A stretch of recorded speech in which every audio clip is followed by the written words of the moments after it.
అయితే దీపం విషయంలో ఒక్కసారి కాస్త తెలియని విషయం చెప్తురు. కొంతమంది ముందుకే ఉండాలని, కొంతమంది దేవుడి వైపే తిప్పుంచాలని ఏవో అంటున్నారు. సరే, ఎవరి విధానుసారం వాళ్ళు చేస్తున్నారు అనుకోండి. కానీ ఎటు కరెక్ట్ అసలు పెట్టాల్సింది? అంటే మామూలుగా ఏదైనా సరే మనం తూర్పు ముఖంగా కానీ ఉత్తరముఖంగా కానీ పెడతాం. ఏది చేసినా మన ఇంటి ద్వారం ఉండాలన్నా, బయటికి వెళ్ళాలన్నా, ఇంటికి ఎవరన్నా వస్తే కూర్చోబెట్టాలన్నా, ముఖ్యంగా ఏది చేసినా పెళ్ళిళ్ళు అయితే పెళ్లి కూతుర్ని పెళ్లి కొడుకుని కూర్చోబెట్టాలన్నా అది ప్రధానం. అంటే అది ముఖ్యమైనటువంటి దిక్కు అనే ఉద్దేశంలో ఆ విధంగా మనకి ఉన్నటువంటి మనం దేవుణ్ణి పెట్టుకున్నటువంటి ప్రదేశంలో ఎటువైపున తూర్పు వైపుకి కానీ ఉత్తరం వైపుకి కానీ ఆ దీపం యొక్క కొస అంటే వెలుగు, జ్యోతి వెలిగేది ఉండేట్టు పెడితే మంచిది. సాధారణంగా ఇళ్లల్లో ఈ మధ్యకాలంలో వాస్తు చాలా ఎక్కువైపోయింది కదమ్మా అందరికీను. అందుకని తప్పనిసరిగా ఏ ఈశాన్యం మూలో పెట్టుకుంటారు. అందులోనూ తూర్పు వైపు కూర్చుని పూజ చేయడము, ఉత్తరం వైపు కూర్చుని పూజ చేయడము చేస్తూ ఉంటారు కదా.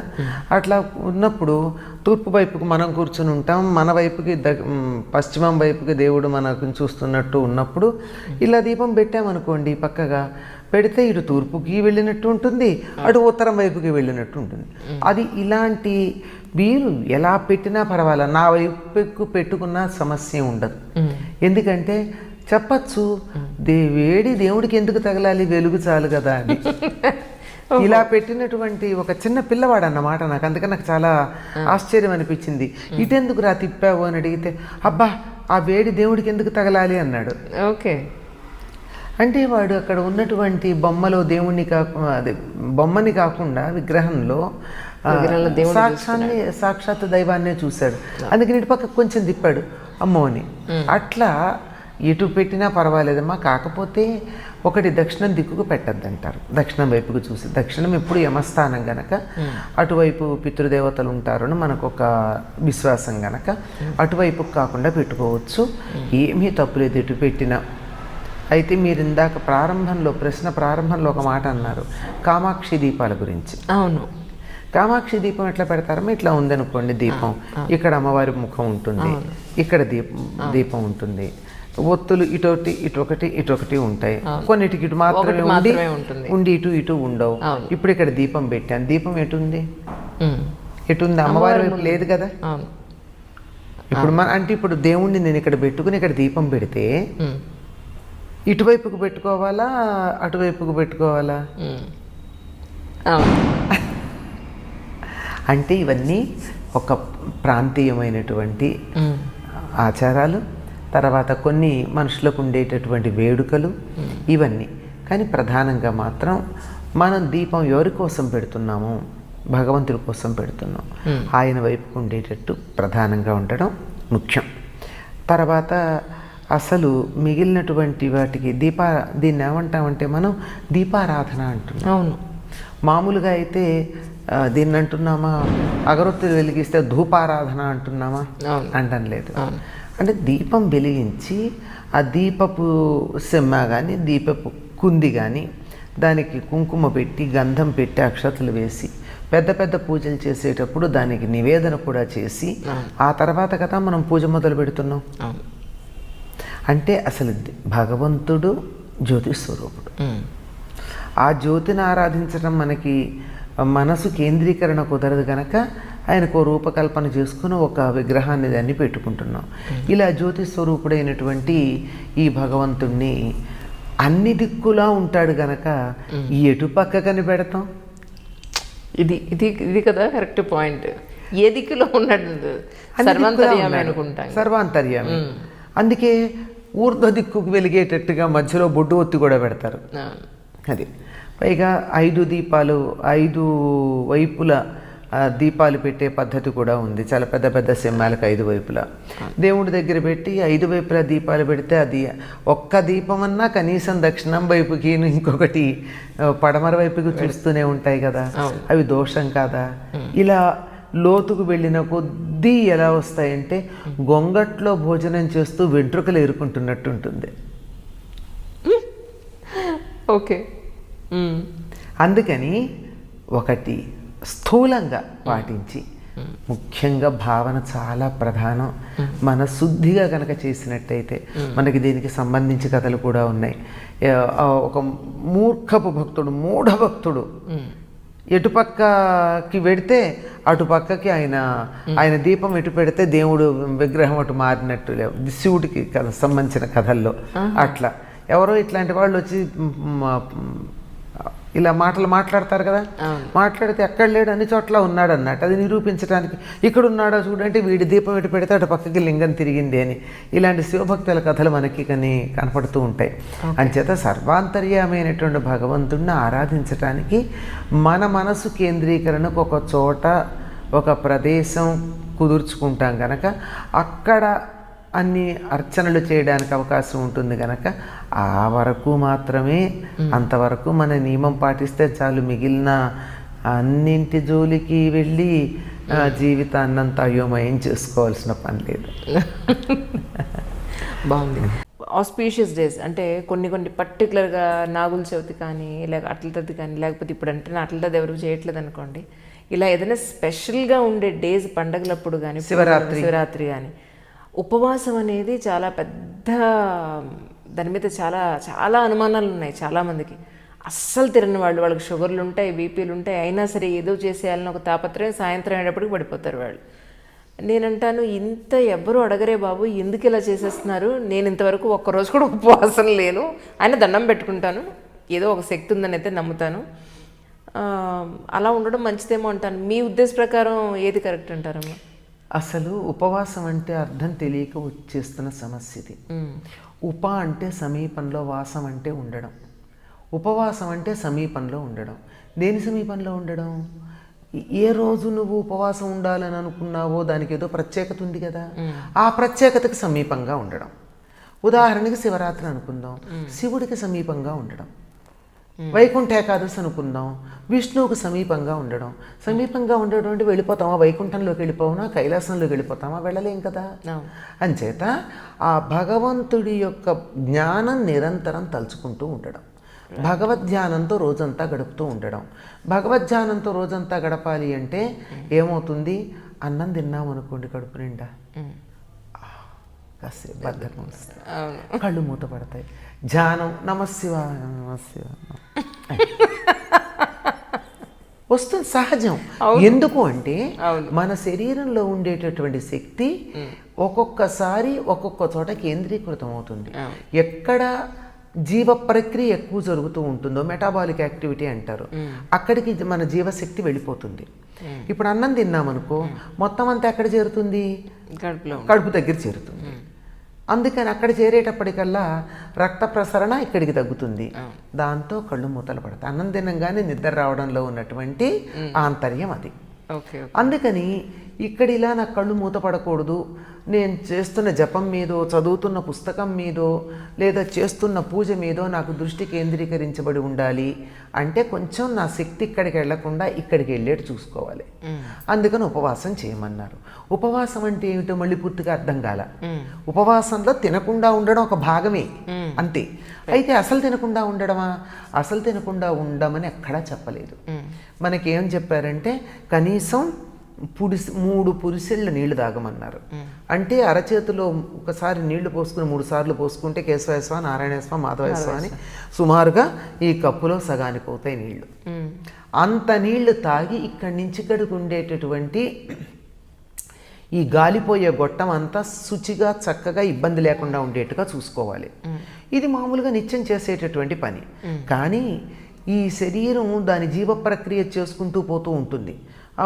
చేసుకుంటూ ఉండేటప్పుడు లోపల రసాలు ఉత్పన్నం అవుతూ ఉంటాయి. అప్పుడు అవి ఉత్పన్నమైనప్పుడు వాటిని ఉపశమింప చేయడానికి నేను నీళ్లు తాగొచ్చు, కానీ అంతకన్నా అధికంగా తిన్నట్టయితే ఏం జరుగుతుంది? బద్ధకం వస్తుంది. ఇప్పుడైతే మనకి ఈ గ్యాస్ పొయ్యిలు అవి వచ్చే సౌకర్యంగా ఉంది. పూర్వకాలం ఇవి లేవు. వంట చేయాలంటే పొయ్యి వెలిగించాలి, పొయ్యి వెలిగించిన తర్వాత వంట చేయాలి, వంట చేశాక అందరూ తినాలి, తిన్నాక గిన్నెలు కనుక్కోవాలి, ఇది అరగాలి, అది శుభ్రం చేయాలి. ఇంతసేపు దేవుడికి దూరంగా ఉన్నట్టేనా? అందుకని వంట పెట్టుకోకండి అన్నారు. ముఖ్యంగా ఆడవాళ్ళకి చాలా సుఖం అది. వంట చేయడం, గిన్నెలు కడగడం, వడ్డించడం, ఎంగిళ్ళు ఎత్తడం, ఇలాంటివన్నీ ఆ టైం కూడా దేవుడి దగ్గర ఉండొచ్చు. అందుకని ఉపవాసం అన్నప్పుడు నేను తినకుండా ఉండలేను అంటే పచ్చివి ఏవైనా తినండి. పాలు తాగచ్చు. పాలు బలాన్ని ఇస్తాయి, నీరసం రాకుండా చేస్తాయి, పొట్ట మీద బరువు కలిగించవు. చేత పాలు తాగినందువల్ల నిద్ర వస్తుందని ఏం లేదు, హాయిగా చురుగ్గానే ఉంటాం. లేదు ద్రవ పదార్థం తింటే కూడా నాకు ఏమిటో అలవాటైపోయి నా పొట్ట కాస్త వెయిట్ లేకపోతే నాకు ఖాళీగా అనిపిస్తోంది అంటే పండు తినండి, పళ్ళరసం బదులు. కొంచెం కాసేపు బరువు అనిపిస్తుంది కదా, ఒక అరటిపండు తింటే వెయిట్ ఉంటుంది కదా. అంచేత అలా ఏదన్నా తింటే ఏం బరువేం కాదు, అది తిన్నందువల్ల నిద్ర రాదు. కనుక శరీరానికి బలం కలుగుతూ జీర్ణకోశానికి బరువు కలగకుండా మెదడు చురుకుగా పనిచేసేటట్టుగా మనసు మేలుకుని ఉండేటట్టుగా జాగృతమై ఉండేటట్టుగా ఉండే తేలికపాటి ఆహారం తీసుకోవడంలో తప్పు లేదు, తీసుకోవచ్చు. లేదు నేను అది కూడా లేకుండా నేను ఉపవాసం ఉండదలుచుకున్నాను, నీ శక్తి ఉంటే ఉండు. ఎందుకంటే ఏదైనా ఒక పని చెయ్యాలి అని అనుకున్నప్పుడు మనం కొన్నిటిని త్యాగం చేస్తాం. నేను ఇది చెయ్యను అది అయ్యేదాకా అని ఆ రకమైనటువంటి ఒక పట్టు, ఒక త్యాగబుద్ధితో నేను ఇవాళ అన్నం తినను, లేదు నేను ఇవాళ అసలు ఏమీ ఘనపదార్థం తినను అనే నియమం ఉందనుకోండి, ఉండొచ్చు. ఉండగలిగితే అది కూడా మళ్ళీ ఉండగలిగితే ఉండొచ్చు. ఎప్పుడైనా సరే ఇక్కడ కూర్చుని నేను జపం చేసుకుంటూ ఉంటే వంటింట్లో వంట చేసే వాళ్ళ వాసన రాగానే అబ్బా ఎప్పుడు ఈ పూజ అయిపోతుందా అని అనిపించిందంటే అయిపోయింది నీ ఉపవాసం. అస్సలు దృష్టి అట్లా వెళ్ళకూడదు. మొదట్లో కొంచెం కష్టమే కానీ రాను ఇవాళ ఉపవాసం ఉంటాను అని అనుకున్నప్పుడు అసలు ఆహారం మీదకి మనసు పోదండి. ఆ స్థితి రావాలి. ఆ స్థితి వచ్చినప్పుడు వెళ్ళక ఆహారం తినకుండా ఉంటే పర్వాలేదు కానీ మనసుతో 100 సార్లు తింటూ నాలికతో తింటుపోతూ అవును, దానివల్ల ఎక్కువ ప్రయోజనం ఉండదు. ఎక్కువ సార్లు దాన్నే తలుచుకుంటూ శివ అనకుండా అన్నం అంటూ తలుచుకుంటూ కూర్చుంటే అది ఉపవాసం కదా, లంఘనం అన్నారు దాన్ని. అజీర్ణం చేస్తే ఖాళీ కడుపుతో ఉండమని చెప్పి లంఘనం పెట్టినట్టు.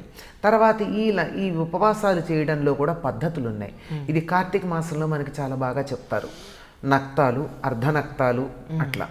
అంటే పగలల్లా ఉపవాసం ఉండి రాత్రికి భోజనం చేయడం నక్తం. నక్షత్రాలు నక్తం అంటే రాత్రి, చీకటి పడ్డాక నక్షత్రం కనపడ్డాక భోజనం చేయడం. అర్ధనక్తం అంటే మధ్యాహ్నం 3 ఆ ప్రాంతాలు భోజనం చేయడం, పొద్దున్న నుంచి ఏమీ తినకుండా ఉండి. కార్తీక మాసం అంతా అట్లా ఉంటారు. మళ్ళీ 1 రోజు 2 రోజులని కాదు, అంటే భోజనం అయితే చేస్తారు. ఇలా ఒక నియమం. ఇలా కాకుండా కొంతమంది మేము అట్లా ఉండలేమండి, మేము ఉద్యోగ ధర్మం పొద్దున వెళ్ళిపోవాలి అంటే పొద్దున భోజనం చేసి రాత్రి మానేస్తారు. ఇట్లా ఏదో ఒక నియమం పాటించడంలో తప్పు లేదు. ఆ నియమం పాటించాలి. అంతేగాని శరీర ధర్మాన్ని మాత్రం ఎప్పుడూ విస్మరించకూడదు.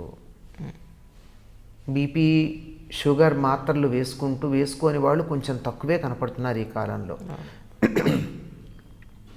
ఆ విధంగా మాత్రలు వేసుకుంటూ ఖాళీ కడుపుతో అవి వేసుకుని రకరకాల అనారోగ్యాల పాలై ఇంట్లో వాళ్ళని బాధ పెట్టే కన్నా ఇలాంటి తేలికపాటి ఆహారాలు తీసుకుంటూ ఉండడం మంచిది.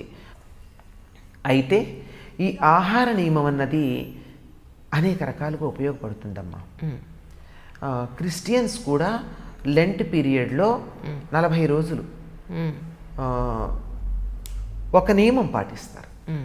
ఏదో ఒకటి, నేను ఈ నెలంతా తీపి పదార్థాలు తినను, నెల కాదు 40 రోజులు. లేదు నేను ఈ నెలంతా మాంసాహారం తీసుకోను, లేదా ఈ నెలంతా నేను ఫలానా పదార్థం పండు తినను, ఇలా ఒక నియమం పెట్టుకుంటారండి. మనకి తెలియదు వాళ్ళు చేసేవి చాలా వరకు. వాళ్ళు కూడా చాలా స్ట్రిక్ట్గా చేస్తారు. మనం వీధిన పడి చెప్పుకున్నట్టుగా వాళ్ళు చెప్పుకోరు కనుక ఆ విధమైనటువంటి నియమం ఏమవుతుంది, మనసుని నియంత్రించడానికి ఉపయోగపడుతుంది. అసలు మానకల్లా అంటే ఏది పడితే అది ఎప్పుడు పడితే అప్పుడు తినాలనుకుంటే తినేయడమేనా? లేదు, నువ్వు ఆగు, నాలిక నువ్వు కొంతసేపు వెయిట్ చెయ్యి అని చెప్పి నాలికను అదుపులో పెట్టుకోవడం అన్నది అక్కడ నియమం. ఇంకా వాళ్ళు చాలా నియమాలు పాటిస్తారమ్మా. ఉపవాస నియమం అంటే అటు రంజాన్ కానీ ఇటు లెంట్ కానీ వాళ్ళు పాటించే నియమాలు మన ఉపవాస దీక్షలో మనం పాటించట్ల. వాళ్ళు పొరపాటును కూడా ఒకళ్ళని తిట్టరు. ఆ సమయంలో కోర్టులకు వెళ్ళరు. చాలా జాగ్రత్తగా ఉంటారు. మనం సత్యనారాయణ పీట మీద కూర్చుని ఎవరన్నా ఫోన్ చేస్తే నేను ఇంటో లేనని చెప్పమని కొడుకు చెప్పేటటువంటి వాళ్ళం మనం అంటే దేవుణ్ణి కూడా మనం సత్యదేవ వ్రతాన్ని చేస్తే శుభ్రంగా అబద్ధాలు చెప్పేసి వాళ్ళకి ఏం ఫలితం ఉంటుంది? వారం వారం వ్రతం చేసుకున్నా, నెల నెల వ్రతం చేసుకున్నా ఫలితం ఉండలేదు.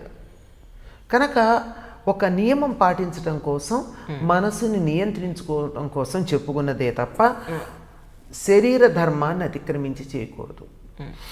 పైగా ఉపవాసాల గురించి చెప్పింది పసిపిల్లలు, మరీ వృద్ధులు, బాలింతలు, గర్భవతులు, అనారోగ్యం చేసి కోలుకుంటున్నటువంటి వారు, పొలానికి కానీ ఇంకో పనికి కానీ వెళ్ళి కాయ కష్టం చేసి బతకాల్సినటువంటి వాళ్ళు, అటువంటి వాళ్ళు ఉపవాసం చెయ్యొద్దు అని చెప్పింది శాస్త్రం.